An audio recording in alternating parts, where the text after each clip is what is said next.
तो स्टूडेंट्स, आज के वीडियो में हम डिस्कस करेंगे राजस्थान के लोक देवताओं के बारे में। ठीक है, तो सबसे पहले हम देखते हैं कि लोक देवता या लोक देवी से क्या तात्पर्य है।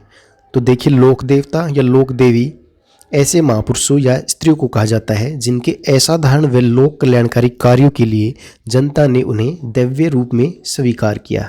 ठीक है, ये अपने समय के जो है महान योद्धा, समाज सुधारक व साधक रहे हैं। ठीक है, अपने आदर्शों व मातृभूमि की रक्षा के लिए इन्होंने अपना बलिदान दिया।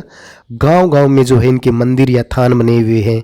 ठीक है, रोगों से मुक्ति पाने के लिए इनके नाम के जो है धागे बांधे जाते हैं, मनोतियाँ बोली जाती है तथा थान पर फेरी लगाई जाती है।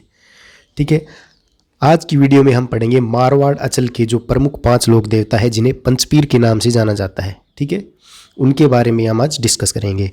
तो एक दोहा है, पाबू हड़बू रामदेव मांगलिया मेहा, पांचों पीर पधार जो गोगा जी जेहा। इसके अंदर जो है 500 पीरों के नाम आए हैं। वो 5 पीर कौन कौन से हैं? पाबू जी, हड़बू जी, रामदेव जी, मेहा जी मांगलिया और गोगा जी। सबसे पहले हम डिस्कस करेंगे पाबू जी के बारे में। देखिए, पाबू जी को जो है लक्ष्मण का अवतार, प्लेग का रक्षक और ऊँटों का रक्षक के नाम से भी जाना जाता है। और ऐसे क्वेश्चन जो है अक्सर एग्जाम के अंदर हमें देखने को मिलते हैं। सबसे पहले इनकी बात करते हैं इनके जन्म की। वो हुआ कोलूमंड जोधपुर के अंदर 1239 ईस्वी में। ठीक है, किसके वंशज थे ये राठौड़ों के जो मूल वंशज हैं, राव सिया के वंशज थे। पिताजी का नाम धांधल जी राठौड़ था जो कोलू दुर्ग के दुर्गपति थे। इनकी माता का नाम कमला दे था। ठीक है, अब इनकी संतानें धांधल जी राठौड़ और कमला दे जो थी, उनकी 3 संतानें थी, पेमदे, बुड़ोजी और पाबूजी। ठीक है, पेमदे का विवाह जायल नागौर के राजा जींदराव खिच्ची से हुआ। बुडोजी का विवाह गिरनार गुजरात की केसर कंवर से हुआ। ठीक है, और पाबूजी जिसके बारे में हमें आज पढ़ना है, पाबूजी का विवाह किससे हुआ? अमरकोट नरेश सूरजमल सोडा की पुत्री सुप्यारदे फूलमदे, जिसे सुर्पणखा का अवतार जो है कहा गया, उससे इनका विवाह हुआ। अच्छा, शादी के दौरान चौथा फेरा बीच में छोड़कर अपने बहनोई जींदराव खिच्ची से देवल चारने की गाय छुड़ाने के लिए गए। ठीक है, जिसकी घोड़ी केसर काल में ये मांग कर लाए थे।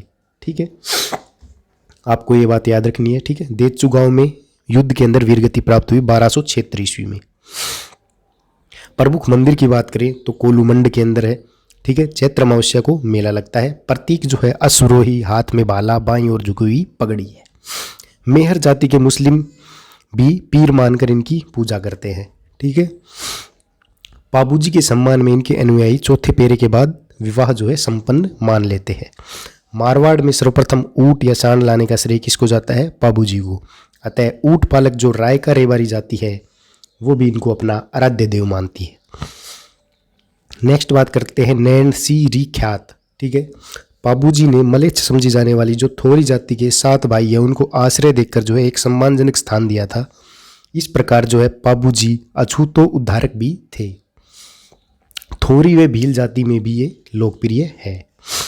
अगर पूछे आपसे पाबूजी के पंच साथी कौन थे, तो वो थे चांदाजी भील, सावंत जी, डेमाजी भील, हरमल जी, रायका व सलजी सोलंकी। ठीक है, नेक्स्ट हम बात करते हैं इनके ग्रंथ और रचयिता।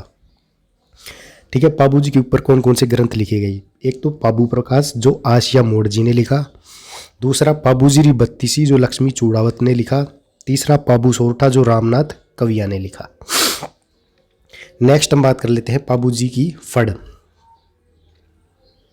नायक आईडी जाति के भोपे जो है रावण हत्था वाद्य यंत्र बजाकर वाचन करते हैं, मध्यरात्रि तक वाचन करते हैं। यह सबसे लोकप्रिय फड़ है। ठीक है, फड़ में सामने भाले का चित्र व पाबूजी की घोड़ी केसर काल में जो है काले रंग से चित्रित की जाती है। ठीक है, नेक्स्ट हम बात करते हैं पाबूजी के पवाड़े या गाथा गीत। माठ वाद्य यंत्र के साथ नायक व रेवारी जाति द्वारा गाए जाते हैं।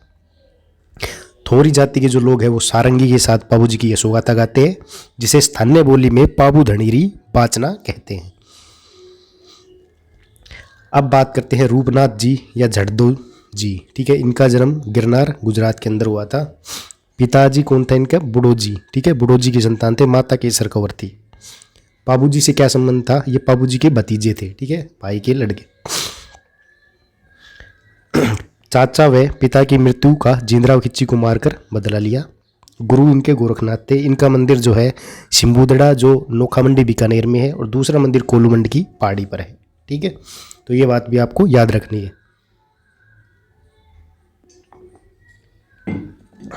नेक्स्ट हम बात कर लेते हैं हड़बू जी की, ठीक है। दूसरा लोक देवता है हड़बू जी। इनको शकुन शास्त्री या भविष्यवक्ता कहा जाता है। इनका वाहन जो है सियार है। जन्म बूढ़ेल नागौर के अंदर हुआ। इनके पिताजी का नाम मेहाजी सांकला राजपूत, ठीक है। माताजी सौभाग्य कंवर। मोसेरे भाई रामदेव जी के कहने पर शस्त्र त्याग कर गुरु बालीनाथ से दीक्षा ली, ठीक है। राव जोधा को जो है मंडोर विजय का आशीर्वाद दिया, ठीक है। और राव जोधा को एक घोड़ा व एक कटार भेंट की। अच्छा, विजय पश्चात जो राव जोधा है उसने बेंगटी गांव और एक गाड़ी इनको भेंट की। रामदेव जी के समाधि लेने के 8 दिन बाद हड़बू जी ने रुणेचा जैसलमेर के अंदर जो है जीवित समाधि ली, ठीक है। मंदिर की बात करें तो बेंगटी के अंदर है, फलोदी जोधपुर। निर्माता कौन था इसका, जोधपुर महाराज श्री अजीत सिंह। पुजारी सांखला राजपूत। पूजित क्या है, हड़बू जी की गाड़ी। इसमें पंगु गायों के लिए जो है चारा लाया जाता था, ठीक है। तो ये भी आपको याद रखना है। एक इम्पोर्टेंट बात है कि जोधा जी को रोंदे हुए मूंग खाने के लिए दिए। वह कहा कि ये मूंग पेट में रहते जितनी धरती पर घोड़ा घुमा सकोगे वह तुम्हारी हो जाएगी, ठीक है। नेक्स्ट हमारा लोक देवता है रामदेव जी। इनके उपनाम काफ़ी इंपॉर्टेंट है। कुष्टिया हेजा का देवता कहते हैं, रुणेचारा धनी कहते हैं, रामसा पीर या पीरों का पीर भी कहते हैं, और ये हिंदू मुस्लिम सद्भावना का देवता माना जाता है, ठीक है। इनका जो जन्म है वो कहाँ पर हुआ, उंडू काश्मीर बाड़मेर के अंदर भाद्रपद शुक्ल द्वितीया 1405 ईस्वी में। तंवर वंशीय राजपूत थे, अर्जुन के वंशज, ठीक है। पिताजी अजमाल जी, माता का नाम मैणादे। भाई बहन बोल दो या अजमाल और मैणादे की संतानें लाच्छा, सुगना और बीरमदेव, ठीक है, जिसको बलराम का अवतार भी मानते हैं। और चौथा क्या था, रामदेव जी। हमें पढ़ना है रामदेव जी के बारे में। तो रामदेव जी को कृष्ण और विष्णु का अवतार माना जाता है। घोड़ा लीला था। गुरु बालीनाथ। विवाह किससे हुआ, नेतलदे या निहालदे अमरकोट के दलय सिंह सोडा की पुत्री से इनका विवाह हुआ था। बाल्यावस्था में सातलमेर पोखरण में तांत्रिक भैरव राक्षस का वध करके पोखरण को इन्होंने पुनः बसाया। इनकी जो भतीजी है, भतीजी के विवाह किससे हुआ, जगमाल मालावत के पुत्र हमीर के साथ। तो भतीजी के विवाह में इन्होंने पोखरण दहेज में दिया, वह रुणेचा रामदेवरा को बसाया। रामदेवरा में राम सरोवर तालाब बनवाया। भाद्रपद सुदी एकादशी 1458 ईस्वी को इसके किनारे जीवित समाधि ली, ठीक है। तो सभी इंपॉर्टेंट तथ्य आपको यह ध्यान में रखने हैं। मेला भाद्रपद शुक्ल द्वितीया से भाद्रपद शुक्ल एकादशी तक रामदेवरा के अंदर लगता है। अन्य मंदिर जो है इनके मसूरिया पहाड़ी जोधपुर के पश्चिम में, बिराटिया ब्यावर अजमेर में, सूरताखेड़ा चित्तौड़गढ़ में, छोटा रामदेवरा जूनागढ़ गुजरात के अंदर, ठीक है। इनको लोक देवताओं के अंदर एकमात्र कवि भी कहा जाता है, ठीक है। लोक देवताओं में ये एकमात्र कवि थे। इनकी जो रचना है वो थी 24 बाणियाँ। समाज में व्यापक सामाजिक विषमता का भी इन्होंने विरोध किया, अतः सभी जातियों विशेषतः निम्न जातियों में भी पूज्य हुए। मेघवाल समाज की जो डालीबाई है उसको इन्होंने धर्म बहन बनाया, और रामदेव जी से एक दिन पूर्व ही जो डालीबाई है उन्होंने जल समाधि ली, और भाई डालीबाई का मंदिर बना हुआ है। रामदेव जी ने जम्मा अभियान जो है रात्रि जागरण चलाया। भाद्रपद द्वितीय एकादशी को भक्तजन जागरण करवाते हैं, जिसे जम्मा कहा जाता है। भक्तवन भक्तजन जो है रीखियो रामदेव जी मेघवाल भक्त हैं, उनसे क्या करवाते हैं, जम्मा करवाते हैं। रामदेव जी का मंदिर की बात करें तो देवरा के अंदर है। प्रतीक चिन्ह पूछे तो पगली है, ठीक है। खुले चबूतरे पर ताक आला बनाकर उसमें स्थापित किए जाते हैं। धवजा कैसा है इनका, इनके धवजा को बोलते हैं नेजा, ठीक है। श्वेत या 5 रंगों की होती है, ठीक है।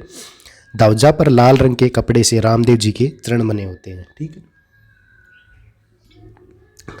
रामदेव जी के चमत्कार को पर्चा कहा जाता है। रामदेव जी के भजन है उनको ब्यावड़े कहा जाता है। रामदेव जी के भक्त इन्हें कपड़े का बना हुआ घोड़ा चढ़ाते हैं, ठीक है। रामदेव जी ने कामड़िया पंथ की स्थापना की।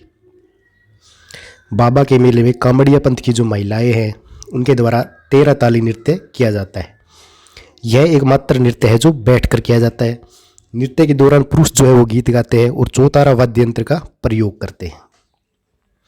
कामड़ जाति का भोपा है, रावण हत्था बजाते हुए रामदेव जी की फड़ है उसको बाजता है। रामदेव जी की फड़ का चित्रांकन सर्वप्रथम चौथमल चितेर ने किया। कामड़ व मेघवाल जाति के भक्त तंदूरा बजाते हुए रामदेव जी का ब्यावड़ा गाते हैं। लोक देवताओं में सबसे लंबा जो गीत है वो किसका माना जाता है? रामदेव जी का। और लोक देवियों में जीण माता का। अगर एग्जाम में ऐसे पूछा जाए कि सम्मिलित देवी देवताओं के अंदर सबसे लंबा गीत किसका है, तो जी केवल जीण माता का आपको आंसर देना है, ठीक है। रुणेचा में पुजारी जो है तंवर राजपूत। और बाबा रामदेव की सौगंध जो है इसको इनके भक्त रामदेव जी की आण कहते हैं और इनकी झूठी सौगंध भी नहीं खाते। रामदेव जी की सोने चांदी के पत्थर पर मूर्ति खुदवाकर गले में पहनी जाती है। इस पत्रे को क्या कहते हैं? फूल। अश्वारूढ़ बाबा रामदेव के एक हाथ में माला व दूसरे हाथ में तंदूरा शक्ति और भक्ति के प्रतीक है। मक्का से आए 5 पीरों को मक्का से उनके बर्तन लाकर उनमें खाना खिलाकर पंचपीतली स्थान पर पर्चा दिया तो उन्होंने प्रभावित होकर क्या कहा कि महे तो केवल पीर हाँ और थे पीरा का पीर। मूर्ति पूजा व तीर्थ यात्रा के विरोधी गुरु का महत्व स्वीकार कर ईश्वर प्राप्ति का मार्ग अजपा जाप बतलाया। पूजत पत्थर उमर सब खोई सुपने अकल नहीं आया। नेक्स्ट हम बात कर लेते हैं इनके ऊपर जो ग्रंथ लिखे गए उनके रचयिता कौन थे। पहला है रामदेव जी का व्यावला, ठीक है, पूनमचंद जी ने लिखा। श्री रामदेव जी चरित ठाकुर रुद्र सिंह तोमर ने लिखा। श्री रामदेव प्रकाश पुरोहित राम सिंह ने लिखा। रामसा पीर अवतार लीला ब्राह्मण गोरी दासात्मक ने लिखा। श्री रामदेव जी रिवेली जो है हरजी बाटी ने लिखा, ठीक है। अब बात कर लेते हैं नेक्स्ट लोक देवता मेहाजी मांगड़िया की, ठीक है, 4th है ये। मेहाजी मांगड़िया इष्ट देव के रूप में पूजे जाते हैं। मेहाजी 5 पीरों में से एक थे। इनके पिता का नाम गोपाल राज साकला था। मेहाजी का बापणी जोधपुर के अंदर जो है मंदिर है। यहाँ पर भाद्रपद कृष्ण जन्माष्टमी को मेला लगता है। इनका जन्म जो है पवार क्षत्रिय परिवार में हुआ जो राव चूड़ा के समकालीन थे।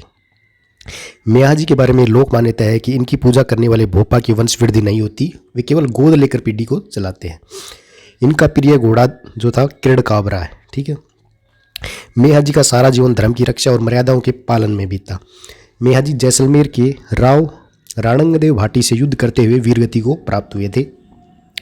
प्रतिष्ठित इतिहासकार कर्नल जेम्स टोड ने लिखा है कि इनका लालन पालन इनके ननिहाल में मगीलिया गोत्र में हुआ था, इसलिए मेहाजी मांगड़िया के नाम से प्रसिद्ध हुए, जबकि अन्य शोधकर्ता इनको साकला राजपूत मानते हैं। अब बात कर लेते हैं नेक्स्ट लोक देवता गोगाजी चौहान की। तो गोगाजी चौहान को जाहर पीर, गोगा पीर, गुग्गा या गोगा बाजा के नाम से भी जानते। इनके पिताजी का नाम था जेवर सिंह चौहान या जयबर, माताजी का नाम था बादशल। गुरु गोरखनाथ की आशीष से गोगाजी का जन्म हुआ था, ठीक है। इनकी सवारी नीली घोड़ी थी, ठीक है। गुरु गोरखनाथ विवाह इनका कोलूमंड की राजकुमारी केमल दे से हुआ और विवाह पूर्व ही केमल दे को इन्होंने सर्पदंत से मुक्त कर दिया, इसलिए सांपों के देवता कहलाए। इनका प्रतीक पूछे तो सांप है, ठीक है। मोसेरे भाइयों अर्जन व सर्जन को इन्होंने युद्ध में मारा। महमूद गजनवी से युद्ध में 47 पुत्र व 60 भतीजों के साथ शहीद हुए। 47 पुत्र व 60 भतीजों के साथ। गजनवी ने इनको जाहिरा पीर या जाहर पीर कहा, ठीक है, याद रखना ये भी आपको। ददरेवा चूरू में इनका सिर गिरा, जिसको शीर्ष मेडी के नाम से जाना जाता है। नोहर हनुमानगढ़ के अंदर इनका धड़ गिरा और जिस जगह पर धड़ गिरा उसको दुर्मेडी के नाम से जाना जाता है, ठीक है। अब बात कर लेते हैं दुर्मेडी के आकार की। तो मकबरी जैसा इसका आकार है, शीश पर बिस्मिल्लाह लिखा हुआ है। गंगा सिंह जी ने वर्तमान स्वरूप दिया। गोगा नवमी भाद्रपद कृष्ण नवमी को मेला लगता है। पुजारी मुसलमान चोयल व हिंदू में मेघवाल जाति के लोग इनकी पूजा करते हैं, पुजारी है, ठीक है। साचोर जालोर के अंदर किलोरिया की ढाणी में भी गोगा जी की ओल्डी नामक स्थान पर मंदिर है, ठीक है। गांव गांव खेजड़ी गांव गांव गोगा का क्या अर्थ है कि गांव गांव में खेजड़ी वृक्ष के नीचे गोगा जी के चबूतरे या थान जो है गोगा जी की मेड़ी बोला जाता है, जिसको बनी होती है, जिसमें पत्थर पर सर्प की आकृति जो है वो उत्कीर्ण होती है। इनकी पूजा भाला लिए हुए घुड़सवार योद्धा के रूप में होती है। गोगा जी के समाधि स्थल के बाहर नरसिंह कुंड स्थित है, जिसके पवित्र पानी के छींटे जो है तीर्थयात्रियों के ऊपर डाले जाते हैं। इसके चारों ओर फैला हुआ जंगल जो है उसको वणी या ओएन कहा जाता है। गोरखाना तालाब की मिट्टी का लेप करने से सर्पदंश जो है वो ठीक हो जाता है।